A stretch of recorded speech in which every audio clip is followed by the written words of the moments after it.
జమ్మూ కాశ్మీర్లోని పెహల్గాం ఉగ్రదాడితో దేశం ఉలిక్కిపడింది. ఈ పాశవిక దాడిలో 26 మంది అమాయకులు ప్రాణాలు కోల్పోయారు. ఈ దాడిలో భారత్ పాక్ మధ్య ఉద్రిక్త పరిస్థితులు నెలకొన్నాయి. సరిహద్దుల్లో పాక్ సైన్యం కాల్పుల ఉల్లంఘనకు పాల్పడుతోంది. ఈ పరిణామాల నేపథ్యంలోనే ప్రధానమంత్రి నరేంద్ర మోదీతో కేంద్ర రక్షణ మంత్రి రాజ్నాథ్ సింగ్, జాతీయ భద్రతా సలహాదారు అజిత్ దోవల్ సమావేశమయ్యారు.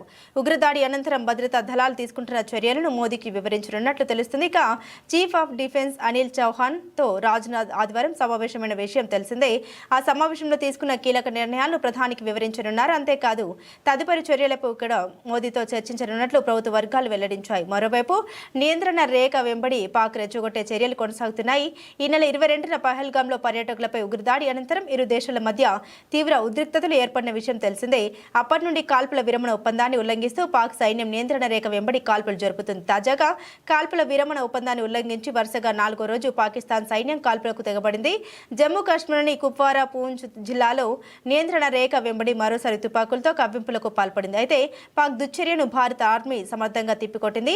ఆదివారం అర్ధరాత్రి వేళ కుప్వారా జిల్లాలోని కేరన్ సెక్టార్లో, పూంచ్ జిల్లాలోని కృష్ణా ఘాటీ సెక్టార్లో నియంత్రణ రేఖ వెంబడి పాక్ సైన్యం కాల్పులకు పాల్పడింది. వీటికి భద్రతా బలగాలు తక్షణమే స్పందించి దాడులు తిప్పికొట్టాయి. రాత్రి సమయంలో భారత సైనిక పోస్టుల్ని లక్ష్యంగా చేసుకుని చిన్న ఆయుధాలతో పాటు ఆటోమేటిక్ రైఫిల్స్ కాల్పులు జరిపిందని భారత సైన్యం వెల్లడించింది.